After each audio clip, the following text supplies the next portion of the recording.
আচার্যদেব দেখবেন যে কথাগুলি বলেন প্রত্যেকটা কথাই আচরণ সিদ্ধ। এই কারণেই তিনি আচার্য, তাই আমরা তাকে বলে থাকি পরম পূজ্যপাদ শ্রী শ্রী আচার্যদেব। তার প্রত্যেকটা কথা এমনই হয় যে কথাগুলি মানুষ যদি জীবনে চরিত্রগত করে তার জীবনের দিশাটাই পাল্টে যায়। তার জীবনটাকে দেখার যে একটা বলতে দৃষ্টিভঙ্গি, সেই দৃষ্টিভঙ্গিটাও পর্যন্ত চেঞ্জ হয়ে যায়। জীবনটাকে সে আগে যেমন ভাবে দেখতো এখন সে আরেকটা রকম ভাবে দেখছে। আর আমরা এই জগতে যে সবাই যে বসবাস করছি, যারাই আমরা এই যে বলছি, আমরা প্রত্যেকেরই কিন্তু যদি আমরা লক্ষ্য করে দেখি আমাদের প্রত্যেকেরই কিন্তু একটা দৃষ্টিভঙ্গি আছে, আর এইটা নিয়েই আমাদের বাঁচা, তাই না? তাই এই দৃষ্টিভঙ্গি মানেটা কি? আমার দৃষ্টিভঙ্গিটা যেমন হবে আমার কর্মটাও ঠিক তেমনই হবে। সহজ কথায় বলতে গেলে আমি ভগবানকে বিশ্বাস করছি। এবারে এই বিশ্বাস দুটো মানুষ দুরকম ভাবে করতে পারে। একজন হয়তো ভাবছে যে ভগবান বুঝি ছুমন্তরে কিছু করে দেবেন, কিংবা তিনি বুঝি আকাশ থেকে বসে এমন কিছু আমার জন্য করবেন যেটা আমার জীবনে একটা জাদুর মতন কিছু ঘটে যাবে। আরেকটা মানুষ সেও ভগবানকে ডাকছে, কিন্তু সে কেমন ভাবে ডাকছে? সে ডাকছে যে সে চেষ্টা করছে ভগবান যে কথাগুলি বলেছেন, কিংবা তিনি যে রূপে যখন এসেছেন তিনি যে কথাগুলি বলেছেন সে কথাগুলিকে সে চরিত্রগত করার ধান্দায় সে লেগে আছে, সে সেই চেষ্টায় লেগে আছে। তার জীবনটাকে তখন সে কি করছে, একটা যুক্তিযুক্ত ভাবে জীবনটাকে এগিয়ে নিয়ে যাওয়ার চেষ্টা করছে। সে কি করছে? ভগবানকে নিজের মধ্যে ফুটিয়ে তোলার চেষ্টা করছে, আর এর ভিতর দিয়ে সে নিজে অনুভব করছে আর বাকি 10টা লোকও দেখতে পাচ্ছে যে বাস্তবে দয়া কেমন ভাবে জীবনে পাওয়া যায়। তাহলে এক্ষেত্রে যে জিনিসটা দাঁড়ালো তা কি? তা হচ্ছিল দুটো মানুষ, দুজনই ভগবানকে ডাকছেন, কিন্তু দুজনের দৃষ্টিভঙ্গিটা আলাদা। এবারে মানুষ সচরাচর দেখবেন যে জিনিস খোঁজে তা কি? তা ছিল এই যুক্তি। বাস্তবে যে চালাক না সে কিন্তু এই দ্বিতীয়টাই খুঁজবে। কেন জানেন? তার কারণ ভগবান কিংবা তার দয়া মানুষ জীবনে বাস্তবে কর্মের ভিতর দিয়েই পায়। কর্মহীন জগৎ তা তো আর না। কর্মের ভিতর দিয়ে স্বয়ং তাকে যখন এগোতে হয়েছে, তা আমি কে যে সেখান থেকে বাদ পড়ে গিয়ে একটা এক্সট্রাঅর্ডিনারি কোনো পার্সন আমি, নাকি আমি বিশাল বড় একজন কিছু যে কিনা ভগবানের থেকে উপরে, যে আমি কর্ম না করে আমি ফল পাবো? তা তো আর হতে পারে না, তাই না? তাই বিধিটাকে আমায় মানতেই হবে। বিধির নিয়ম পালবি যেমন, যতটা বা যতটুকু কেটে ছেটে সব মিলিয়ে পাবিও ফল ততটুকু। তাই আমি তার এই যে কথাটাকে মানলাম, এই মানার ভিতর দিয়ে কি হলো, আমার জীবনটাকে আমি যুক্তিযুক্তভাবে এগিয়ে নিয়ে গেলাম।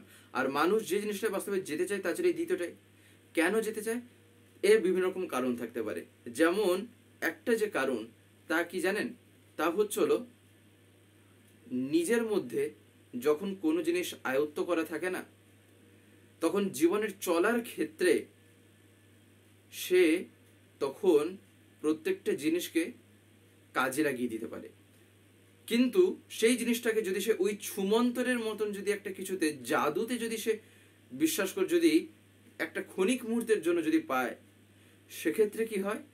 সেক্ষেত্রে সে তখন পার পেয়ে গেল, ঠিক আছে, কিন্তু আবার যদি কোনো কিছু একটা পরিস্থিতি আসে তখন তাকে আবার দৌড়াতে হবে। তা হাজারবার যদি এরকম সে দৌড়ায়, তার মানে নিজের হাত পা থাকা সত্ত্বেও একটা পঙ্গুর মতন আচরণ হয়ে যাবে।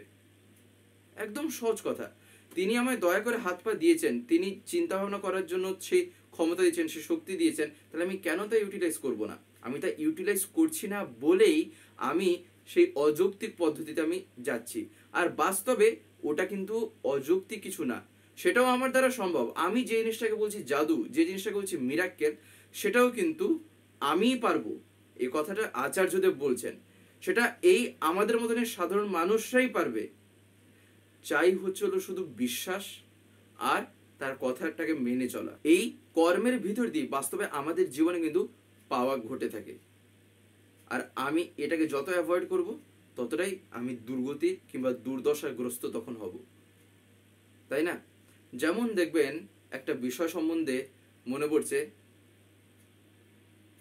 পরম পূজ্যপাদ শ্রী আচার্যদেব এই বলতে পারেন 2-3 দিন আগে, এই 2 দিন আগেই তিনি একটা কথা বলছেন যে আমরা আমাদের নিজের জীবন চলনাটাকে ঠিক করি না, আর এর ফলে নানান রকম রোগ ব্যাধি এসে জড়ো হয়ে ওঠে, আর সব ভাবে যে ঠাকুরের এমন কিছু দয়া বুঝে আমি পাই যাতে কিনা আমার এই জিনিসটা একটা বিশাল বড় একটা চমৎকারের মতন কিছু ঘটে যায়।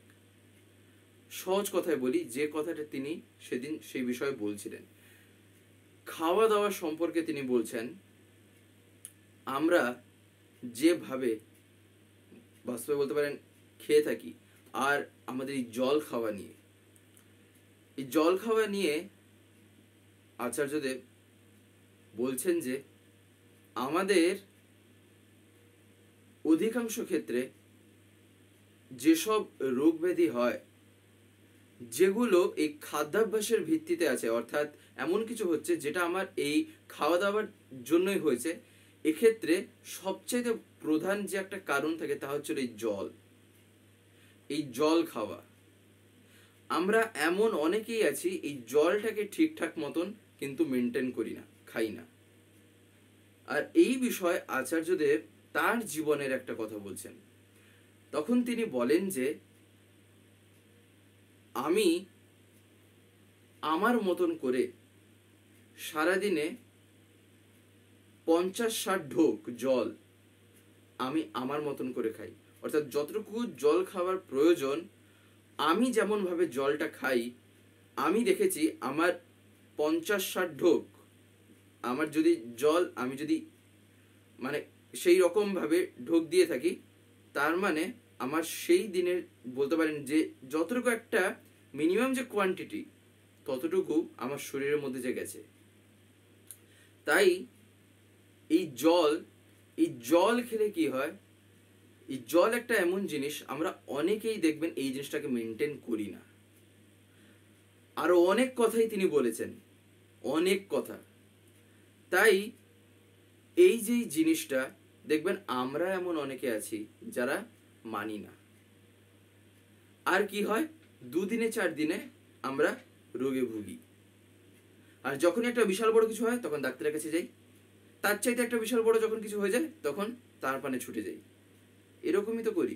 তাই তিনি একদম সহজভাবে বলছেন হতেই পারে সেই রকম একটা কিছু হয়েছে, আমি যাবই, অবশ্যই আমি তার চরণে গিয়ে নিবেদন করব, কিন্তু মিনিমাম যে জিনিসগুলি পালন করা দরকার সেই বিষয়ে আচার্যদেব এই কথাগুলি বলছেন যে আমি কেন এটাকে মেনে চলবো না। এইটা হচ্ছিল একটা বিধি, এটা একটা নিয়ম, যে নিয়মটা একটা বলতে পারেন এখানে একটা বিজ্ঞান কাজ করছে। এই না যে এতটুকু জল খেতে বলা হয়েছে তা এটা মানে না খেলে একটা বিশাল বড় পাপ হয়ে যাবে। পাপটা হবে কিভাবে? ঠাকুর যে বলেছেন পাপ মানে পতিত হওয়া, অর্থাৎ আমার জীবনটা যা হলে বৃদ্ধিপ্রাপ্ত হতো সেই রকমটা ভাবে না করে আমি তার উল্টোটা করছি, যার ফলে আমার জীবনটা বৃদ্ধি না পেয়ে কি হয়েছে না আরো নিচের দিকে চলে গেছে, উপরের দিকে না উঠতে পারে আরো পতনের দিকে গেছে, তাই না? তাই এই কথাটা এই ব্যাপারটাও ঠিক ওই রকমই। আমরা এই যে আলোচনাগুলো শুনছি বা দেখছি, একটা জিনিস লক্ষ্য রাখা দরকার, আমরা কি প্রত্যেকদিন এই ভিডিওগুলো পাই এই স্বস্তিতীর্থ থেকে বা চ্যানেল থেকে? দেখবেন আপনারা হয়তো অনেকে এমন আছেন যারা ইউটিউব খোলার পরে এরকম স্ক্রল করেন, দিলে আপনারা দেখতে পান, কিন্তু আপনাদের যদি ডেলি তার কথা শুনতে হয়, প্রত্যেকদিন যদি শুনতে হয় পরমপিতার কথা বা বিভিন্ন ঘটনা বা দর্শনের উপর আলোচনা, তাহলে আপনাকে তো চ্যানেলটাকে সাবস্ক্রাইব করে রাখতে হবে, যেটা অনেকে আমি দেখতে পাই হয়তো করতে জানেন না, বিশেষ করে যারা একটু বয়স্ক আছেন বা যারা মানে এতটা এক্সপার্ট নন মোবাইলের ক্ষেত্রে। তাদের কাছে আমি বলছি, আপনারা যদি না পারেন তাহলে বাড়িতে যারা ছোটরা আছে তারা এইসবে একদম পুরো মাহির, এক্সপার্ট, হাতের খেলা তাদের কাছে, তাদেরকে বলবেন, তারা করে দেবে। বলবেন সাবস্ক্রাইব করে পাশের যে একটা বেল আইকন আসবে ওটা প্রেস করে অল করে রাখতে। দিলে কি হবে, আমি যে ভিডিওগুলো আপলোড করব, আপলোড করা মাত্রই আপনাদের মোবাইলে নোটিফিকেশন চলে যাবে। নেট যদি অন থাকে তাহলে নোটিফিকেশন চলে যাবে যে ভিডিও আপলোড হয়ে গেছে। তখন আপনারা সেখানেই ডাইরেক্ট প্রেস করে ইউটিউবে ঢুকে দেখতে পারবেন। তখন আপনাদের ইউটিউব খুলে আর খুঁজতে হবে না, তাই না? তাই আপনারা যাতে প্রতিদিন শুনতে পান, তাই আপনারা এটা অতি অবশ্যই করে রাখবেন। তাই আমি সারাদিনে যে জল খাই যেন আমরাও প্রত্যেকের লক্ষ্য রাখি, অন্তত পক্ষে তার প্রতি বিশ্বাসটা তো আছে। যারা যারা আমরা বিশ্বাস করি আর তার কথাটা যদি মেনে চলার একটা আগ্রহ থাকে না, তাহলে দেখবেন যে বাস্তবে এতদিনও যে আর কি যদি কেউ না করে থাকে, তার কথা অন্তত শোনার পর সে কিন্তু করার চেষ্টা করবে। এই কথাটা তিনি এই দুদিন আগেই কিন্তু তিনি বলেছিলেন। অর্থাৎ সেই সময় আমরা সেখানে যে বসেছিলাম, যারা যারা আমরা সেখানে ছিলাম, তারা অন্তত তো শুনেই থাকবো আর চেষ্টা করব যাতে আমরা তা চরিত্রগত করি। আর সবাই তো ওইখানে যে থাকবে তার তো কোনো মানে নেই। আর এই কারণেই এই যাজন, এই আলোচনা, যাতে তার এই কথা যাতে আমরা প্রত্যেকে জানতে পারি, প্রত্যেকে যাতে আমরা শুনি, তাই না? আর এই জল, আরেকটা কথা যেটা তিনি বলছিলেন তা হচ্ছিল, দেখবেন অনেক সময় এই জল না খেয়ে কিংবা আমরা খাওয়ার সময়ও দেখবেন জল খাই। তো এই খাওয়ার সময় কিভাবে জল খেতে হয় সেই বিষয়েও তিনি বলেছেন। এমনকি জল খাবার একটা নিয়ম, যে নিয়মটা পালন করলে আমার শরীরটা ঠিক থাকতে পারে, সেই দিক দিয়ে, যে দিক দিয়ে বলতে পারেন এইসব ক্ষেত্রে যে রোগ ব্যাধিগুলো হয়, অর্থাৎ এই খাওয়া দাওয়ার দিক দিয়ে কিংবা জলটা ঠিকঠাক না খাওয়ার জন্য যেসব রোগ হয়ে থাকে, সেগুলোকে অনেকাংশে অ্যাভয়েড করা যেতে পারে। সেই সব রোগ অনেক ক্ষেত্রে এড়িয়ে যাওয়া যায়, সেগুলো এত সহজে চেপে বসে না। এসব নিয়ে তিনি বহু কথা বলেছেন। এমনকি জীবন নিয়ে অফুরন্ত কথা, সে তো বলে বলে শেষ করা যাবে না, এত কথা, এক একটা কথা, এক একটা নিবেদন এমন এমন হচ্ছে না, শুনলে মানে একেবারে যেন তখন মনে হয় আমার নিজের জীবনে কি সমস্যা আছে, যে সে নিবেদন করে গেল তার জীবনে আমার যেটা 100 গুণ বেশি সমস্যা আছে। শুনলে তখন মনে হয় সে কত রকম যে সমস্যা তার ঠিক ঠিকানা নেই। বিবাহিত জীবন থেকে শুরু করে, অর্থাৎ এই দাম্পত্য জীবন আর কি, দাম্পত্য জীবন থেকে শুরু করে তারপরে বলতে পারেন স্বামী স্ত্রী, তার মধ্যে কোথায় আবার ছেলে বাবা, কোথায় আবার মা আর ছেলে, কোথায় আবার বলতে পারেন পরিবার নিয়ে, কোথায় আবার কে কাকে ছেড়ে দিয়ে চলে গেছে, কে কার কথা শুনছে না, এটা ওটা, নানান রকম অসুবিধা, নানান রকম সমস্যা জীবনে। আর সেই সব শুনলে, আর তার প্রত্যেকটা যে সমাধান তিনি যে বলছেন, তিনি যেভাবে সেগুলোর উত্তর দিচ্ছেন, সেগুলো শুনলে না যেন মনে হয় অমৃত তার কাছে তখন কিছু না। তখন অমৃত শব্দটাই যেন খুব ছোট হয়ে যাবে বললে। তখন তার কথাগুলি এমনভাবেই জীবনে বর্ষিত হয়ে ওঠে, ওই বৃষ্টি পড়ার মতন। এই যখন অত্যন্ত গরম পড়ে তখন মানুষ খোঁজে না যে একটু বৃষ্টি হোক, দিলে একটু শান্তি পাই, একটু তৃপ্তি পাই, তার কথা ঠিক ওই রকম। জীবনে যখন এসে সেই বলতে পারেন এক একটা যখন এসে সে কথাগুলি জীবনে যখন এসে জোটে না, তখন যেন মনে হয় জীবনটা আস্তে আস্তে পরিপূর্ণ হয়ে উঠছে। কত রকম সমস্যা, কার বিবাহ হচ্ছে না তো কার বিবাহ হয়ে অশান্তি, কারোর ছেলে মেয়ে হচ্ছে না, কারোর সন্তান হচ্ছে না তো আবার কারোর সন্তান হয়েও অশান্তি, অর্থাৎ নানান রকম ঝামেলা হচ্ছে না, সেটা এক, আবার হওয়ার পরে সেটা আর এক। তাহলে ভাবতে পারছেন যে জীবনটা কি, আর কত রকম যে নানান রকম অবস্টাকেলসে ঘেরা। তার সাথে আবার এই তো রোগ ব্যাধি, নানান রকম অসুখ বিসুখে তো লেগেই আছে, এ তো মানে আরো। আর তিনি প্রত্যেকটা কথা তিনি দিন রাত বসে শুনছেন। সকালবেলা বসছেন, সন্ধ্যাবেলা বসছেন, মানে এত ঘন্টা ডেলি।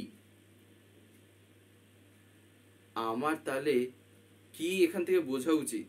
আমার যেটা বোঝা দরকার তা হচ্ছিল, তিনি যখন এতটুকু ধৈর্য ধরে শুনছেন, তাহলে আমিও যেন তার সেই কথাগুলোকে পালন করে তাকে যেন আমি অন্তত খুশি করি। এতটুকু যদি না করতে পারি, তাহলে আমি কোন দিক দিয়ে পরমপিতার সন্তান হয়ে উঠেছি? আমি কোন দিক দিয়ে? আমার নিজের সমস্যা পড়ে গেছে, দৌড়ে চলে গেলাম, আর গিয়ে তার কথা আমি আদৌ পালন করছি না, আদৌ শুনছি কিনা সেটা যদি আমি একটা দ্বন্দ্বের মধ্যে রাখছি, তাহলে আমি গেছিলামই কেন? এতে আরো উল্টো ঘটে, এতে আরো উল্টো ঘটে যায়। তার কাছে না বলা এক, আর বলে পালন না করা এ আরো একটা বলতে পারেন সাংঘাতিক বিষয়। তাই অন্তত তার কথাগুলি যেন আমি পালন করি, এতে মঙ্গল আমারই, আমার মঙ্গল বলেই তিনি বলছেন। আমরা জীবনে যাই করি না, সব কিছুতে কিন্তু নিজের একটা মঙ্গল আছেই আছে, সাথে অপরজনের মঙ্গল থাকতেই পারে, কিন্তু নিজের মঙ্গল অতি অবশ্যই সেই বিষয় জড়ানো আছেই আছে। তাই তিনি বলেছেন, তিনি যাজনের কথা বলেছেন। যাজন করলে শুধু যে অপরের মঙ্গল হয়, কে বলেছে? ঠাকুর কি বলেছেন? ঠাকুর যদি তা বলতেন, তাহলে ঠাকুর বলতেন না প্রত্যেকের যাজন করা দরকার। কেন বলেছেন? তার কারণ যাজন করলে যেমন নিজের মঙ্গল হয়, অপরেরও ঠিক মঙ্গল হয়। এই কারণেই আরেকজন ঠাকুর কথা শুনলো, তার তো মঙ্গল হবেই হবে। নিজের মধ্যে কি হয়? ইষ্ট উপভোগ হয়, তাকে অনুভব করা যায়, তাকে আরো বেশি করে তখন আমি নিজের মধ্যে ফিল করতে পারবো। তাই প্রত্যেকটা কিছুর মধ্যে কিন্তু মঙ্গল লুকিয়ে আছে। এবারে আমি তার চরিত্রগত করছি কি করছি না, সেটা আমার বিষয়, তাই না? তো যাই হোক, আজকের এই ভিডিওটা এবারে আমি এখানে শেষ করবো। শেষ করার আগে আপনাদের কাছে একটি কথাই বলবো, যদি আজকের এই ভিডিওটি আপনার ভালো লেগে থাকে তাহলে একটি লাইক করে দেবেন, সবার ভিডিও শেয়ার করে দেবেন, কেমন লাগলো নিচে একটি কমেন্ট লিখে জানাবেন। আর যদি চ্যানেলটিকে এখনো সাবস্ক্রাইব করে না থাকেন, তাহলে অতি অবশ্যই চ্যানেলটিকে সাবস্ক্রাইব করে পাশের বেল আইকন প্রেস করে অল করে রাখতে একেবারেই ভুলবেন না, আরো এরকম বিভিন্ন নতুন এবং ইন্টারেস্টিং ভিডিও সবার আগে পাওয়ার জন্য। জয় গুরু, বন্দে পুরুষোত্তম।